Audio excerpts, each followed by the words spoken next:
حضرت مسیح موعود علیہ السلام نے فرمایا کہ مال سے محبت کرنا ہمارے لیے فائدے کا موجب نہیں ہوگا،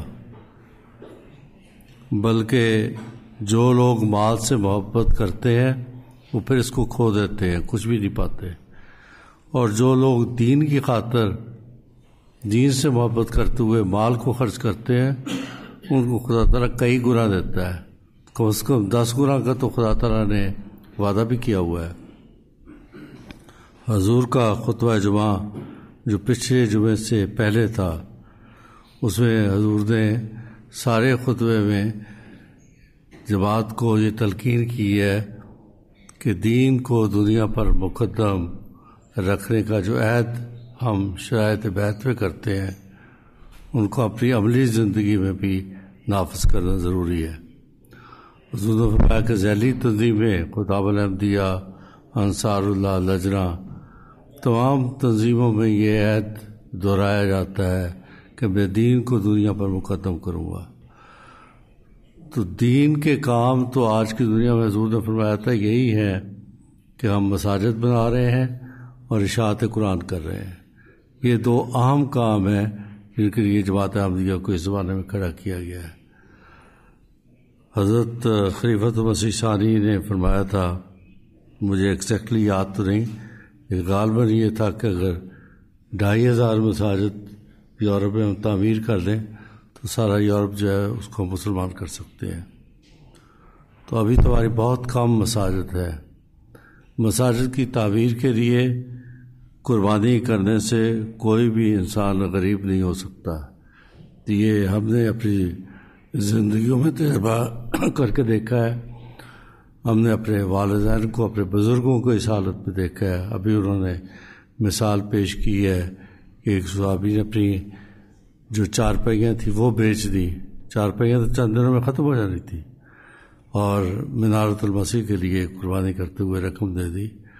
تو دیکھیں ساری زندگی اس نیک انسان کی قربانی کو یاد رکھا جا رہا ہے، قیامت تک اس کو یاد کیا جائے گا، اور یہی اللہ تعالیٰ کی طرف سے بہترین جزا ہے۔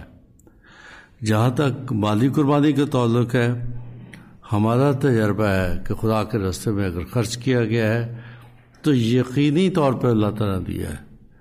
ہم نے ناروے میں اوسلو میں مسجد بنائی، تو بھی بڑی لمبی کہانی تھی، کئی مراحل آئے، بعض اوقات اس کا تعمیر کا کام رک گیا، پھر ایک وقت ایسا آیا کہ ہمیں یہ حکم ہوا کہ اس کو بیچ دو، ہم اس کے بیچنے کے لیے بھی کوشش کرتے رہے۔ پھر حضرت خلیفۃ مسیح خامس 2005 میں تشریف لائے اور ہم نے جمعے کی نماز کا انتظام اس زمین کے قریب ہی ایک ہال لے کے کرائے پہ کیا۔ اس خطبہ جمعہ میں حضور نے ساری جماعت ناروے کو ارشاد فرمایا کہ یہ خدمت کے موقع کبھی کبھی ملتے ہیں، اور حضور نے فرمایا کہ مسجدیں تو یہاں بن جائیں گی، ایک نہیں بہت ساری مسجدیں بنیں گی، لیکن آنے والی نسلیں آپ کے متعلق سوچیں گی کہ انہیں ایک موقع ملا تھا اور اس موقع کو انہوں نے گنوا دیا، اور وہ نسلیں پھر آپ کو بخشیں گی نہیں۔ تو بات یہ ہے کہ ہمارا تجربہ یہ ہے کہ دین کے لیے اگر کوئی خرچ کرتا ہے تو خدا تعالیٰ ادھار نہیں رکھتا۔ میں مسجد میں بیٹھے ہوئے قسم کھا کے کہتا ہوں کہ جس طرح دوسرے بزرگوں نے، حضرت داؤد کی بھی ایک کوٹیشن ہے، حضرت مسیح علیہ السلام کی کوٹیشن ہے، کسی آدمی کو دین کی خدمت کرتے ہوئے، دین کے لیے خرچ کرتے ہوئے ہم نے فاقے کرتے نہیں دیکھا۔ کوئی ایک دن کوئی نہیں کہہ سکتا کہ میں نے دین کے لیے پیسہ دیا تو میرے پاس پیسے ختم ہو گئے، میرے بچے بھوکے مر گئے۔ ہمیں اللہ نے بہتر کھانا دیا، ہم نے خدا نے بہتر عائش دی۔ میں عرض کرتا ہوں کہ جب ہم نے مسجد کے لیے حضور نے فرمایا کہ آپ مسجد بنائیں، تو ہماری چھوٹی سی جماعت تھی آپ کی طرح، تو مجلس سے عاملہ میں حضور نے فرمایا کہ رکھ کے فیصلہ کر کے مجھے بتائیں کہ کیا کرنا آپ نے۔ ہم نے اس وقت یہ سوچا کہ ہمارے پاس تو گنجائش نہیں ہے اور پروجیکٹ بہت بڑا ہے، تو ہم ایسا کرتے ہیں کہ ایک ہال بنا لیتے ہیں فی الحال، اور کمیون سے منظوری لے کے وہاں پہ ہم نماز شروع کر دیتے ہیں، اور جب اللہ نے توفیق دی 10 سال 15 سال 20 سال آہستہ آہستہ مسجد بنا لیں گے۔ ہم نے اندازہ کرایا کہ ایک چھوٹے ہال بنانے پہ کتنا خرچہ آئے گا، ہمیں بتایا گیا کہ 10 ملین خرچہ آئے گا۔ ہم نے عاملہ میں یہ ذکر کیا کہ ہمیں 10 ملین کی ضرورت ہے ایک ہال بھی بنانے کے لیے، مسجد بنانے کے لیے نہیں، صرف ہال بنانے کے لیے۔ تو ہماری عاملہ میں ابھی ویر صاحب کو بتا رہا تھا کہ ہمارے ایک ممبر عاملہ نے کیلکولیٹر کھول لیا اور اس پہ اس سے کیلکولیٹ کیا، اس نے کہا جی 320 آدمی ہیں آپ کے چندہ دہندگان، اور اس 10 ملین کو آپ 320 میں تقسیم کر دیں، یہ پیسہ کہاں سے آئے گا؟ آپ کیا باتیں کر رہے ہیں؟ بلکہ ایک دوست نے حضرت صاحب کے خط لکھا کہ یہ 10 ملین مانگ رہے ہیں، ہم ان کو 10 ملین کہاں سے دیں گے؟ 320 چندہ دینے والے ہیں، میں خود اسٹوڈنٹ ہوں، میں یہ 5000 جمع کرا رہا ہوں، اس سے زیادہ پیسہ ہم نہیں دے سکتے۔ تو یہ حالت تھی ابتدائی طور پہ ہماری جب ہم نے مسجد کا پروجیکٹ شروع کیا تھا۔ بات یہ ہے کہ وہ کام قربانیوں سے ہوتے ہیں، اور فی زمانہ جیسا دوسرا فرمایا کہ جانی قربانی نہیں مانگی جا رہی، مال کی قربانی مانگی جا رہی ہے، اور فی زمانہ مال سے انسان محبت کرتا ہے، اور محبت کرنے والی چیز کی قربانی مانگی گئی ہے۔ جماعت احمدیہ اللہ تعالیٰ کے فضل سے، جماعت احمدیہ کی روایت ہے اور تاریخ ہے کہ اسلام کی اشاعت کے لیے، دین کی اشاعت کے لیے جماعت احمدیہ عزیز سے عزیز چیز کو بھی قربان کرنے کے لیے ہر وقت تیار رہتی ہے، اور مال تو کوئی چیز نہیں۔ جیسے میں نے عرض کیا ہے کہ جب مسجد کو ہم نے شروع کیا تو پھر پتہ لگا کہ یہاں تو بہت زیادہ خرچہ ہوگا، اور پھر پریشانی بھی ہوئی، اور خیال یہ ہوا کچھ پیسے آ جائیں تو پھر وہ سٹارٹ کریں۔ لیکن مین وائلی بعض بزرگوں نے مشورہ دیا کہ کام شروع کر دو، پھر دیکھو کیا ہوتا ہے، اور دعا کر کے شروع کر دو۔ ہم نے حضرت صاحب کو بھی دعا کے لیے لکھا، حضور کی دعائیں بھی ہمارے سے شامل آ رہی، اور خلیفہ وقت کی تمام وقت توجہ جو تھی وہ ہماری طرف رہی، اور ان کی دعائیں ہمارے شامل آ رہی۔ خود بھی ہم دعائیں کرتے رہے، دعاؤں کی تحریک بھی کرتے رہے، اور ہم نے مختلف کمپنیوں سے کانٹیکٹ کیا کہ کوئی ہمارا پروجیکٹ کا ٹھیکہ لے لے، اور آپ حیران ہوں گے کہ ہم چونکہ غریب لوگ تھے، ناروے کے کسی آرگنائزیشن، کسی کانٹریکٹر نے ہمارا ٹھیکہ نہیں دیا، ان کو خیال تھا کہ پیسے نہیں ہیں، ان کے پیسے کہاں سے دیں گے یہ۔ سویڈن میں ہم نے اشتہار دیا، یہاں بھی کسی نے ٹھیکہ نہیں دیا۔ ڈینمارک میں ہم نے اپروچ کی، وہاں بھی کسی نے ٹھیکہ نہیں دیا، اور مجبور ہو کر ہم نے جرمنی سے کسی کمپنی کو انگیج کیا، اور ان کو کہا کہ ہمارے پاس اس قدر تو پیسے نہیں، لیکن اب پیسے کر لیں گے، آپ کام شروع کریں۔ مجھے آج بھی یاد ہے، میں ابھی ذکر کر رہا تھا کہ جب ہم کانٹریکٹ لکھنے کے لیے بیٹھے تو کانٹریکٹ میں لکھا جاتا ہے کہ اتنی بینک گارنٹی کانٹریکٹر دے گا اور اتنی بینک گارنٹی لینڈ لارڈ دے گا۔ تو اس میں کانٹریکٹ میں لکھا ہوا تھا کہ 7 ملین کرونر کی بینک گارنٹی ہم دیں گے، اور 5 ملین کرونر کی بینک گارنٹی ٹھیکیدار دے گا۔ جب پہلی میٹنگ ہوئی تو میرے ذہن میں خیال آیا کہ پتہ نہیں ہوتا، تو اس کو کہتے ہیں کہ گارنٹی اپنی تو دے۔ چچا میں نے اس کو پہلی میٹنگ میں کہا کہ اپنی 5 ملین کی آپ کی گارنٹی ہے، وہ بینک گارنٹی ہمیں دے۔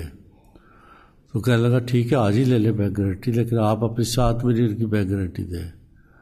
میں آپ کو عرض کر رہا ہوں کہ اس دن ہمارے پاس سارے پیسے ملا کے 3 ملین کرونر تھا، جس میں کنسٹرکشن بھی کر دی تھی، بینک گارنٹی بھی دینی تھی، اور سب کچھ کرنا تھا، اور سمجھ نہیں آ رہی تھی کہ کیا کروں۔ اس کے بعد جب تک مسجد تعمیر ہو کے افتتاح ہو کے ختم نہیں ہو گیا، کبھی میں نے بینک گارنٹی کا ذکر نہیں کیا اس کے آگے۔ کیونکہ پیسے ہی نہیں تھے ہمارے پاس.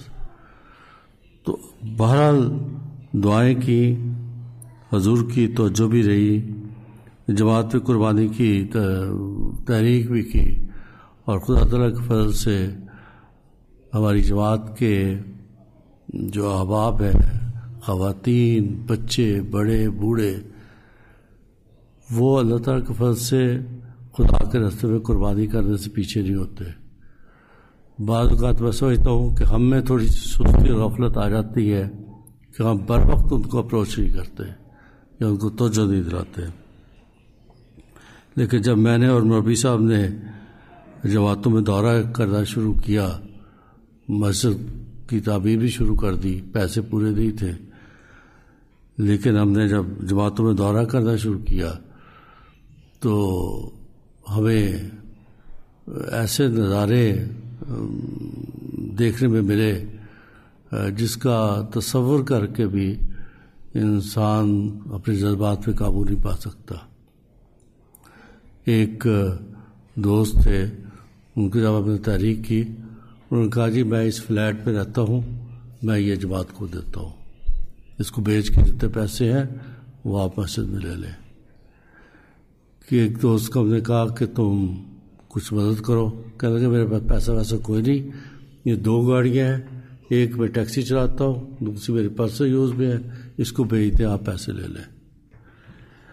اور اس قسم کے نظارے تھے کہ ہم جب دورہ کرتے تھے، بعض اوقات بعض گھروں میں ہم رات کو 1:30-2 بجے پہنچتے تھے، اور جماعت کے اندر اتنا محبت اور احترام کا تعلق تھا کہ بعض اوقات بچے 1:30-2 بجے تک جاگ رہے ہوتے تھے اور چائے رکھ کے ہمارا انتظار کر رہے ہوتے تھے کہ کب آتے ہیں.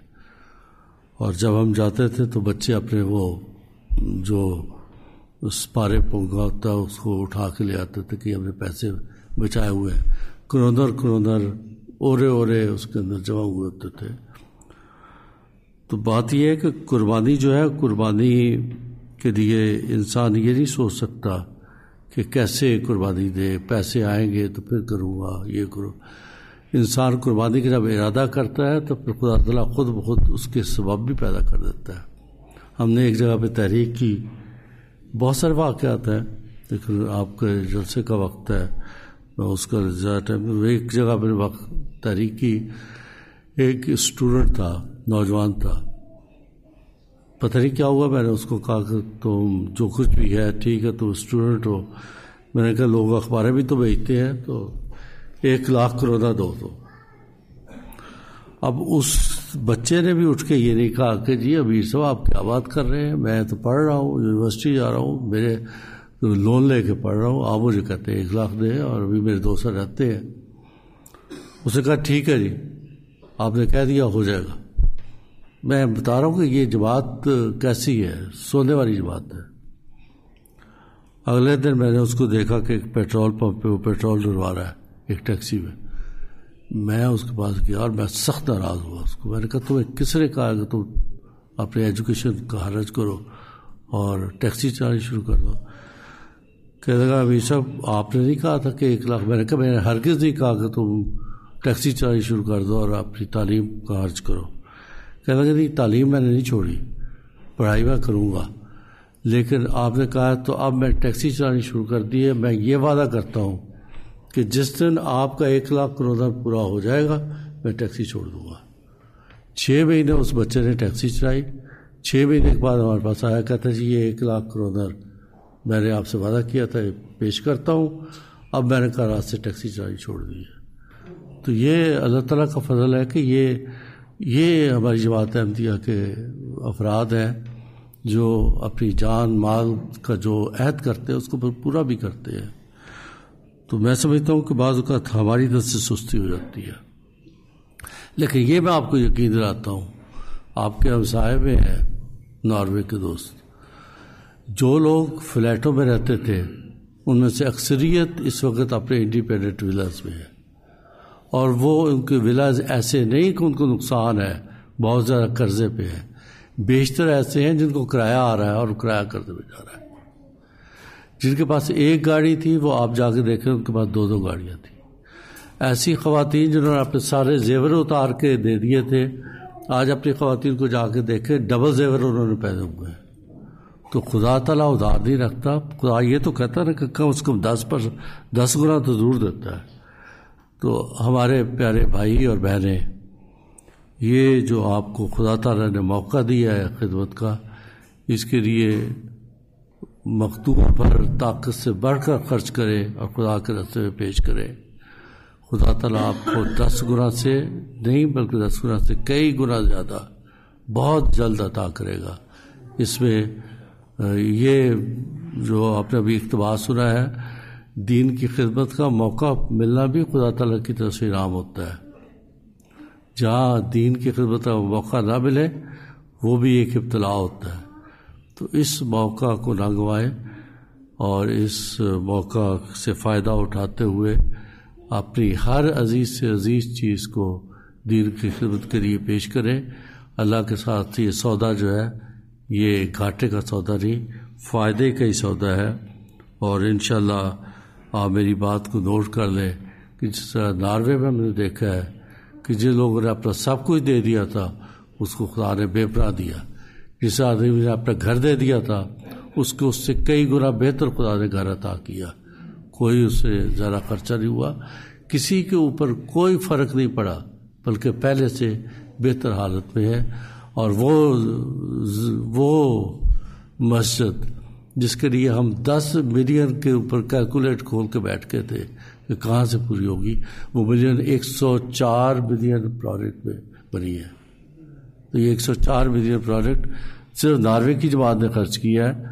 ہمیں نہ حضرت صاحب نے کوئی پیسہ دیا نہ کسی دوسری جماعتوں سے مدد ملی ہے. تو الحمدللہ آپ نے جو نیک کام شروع کیا ہے، دعا کریں اور دعا کے ساتھ قربانیاں پیش کریں. اللہ تعالیٰ ہر قدم پہ آپ کی مدد کرے گا. اور دعا ہے کہ خدا تعالیٰ جلد از جلد آپ کو اس پروجیکٹ کو مکمل کرنے کی توفیق دے اور اس قوم کو بھی نور اور ہدایت کی روشنی سے منور کرے.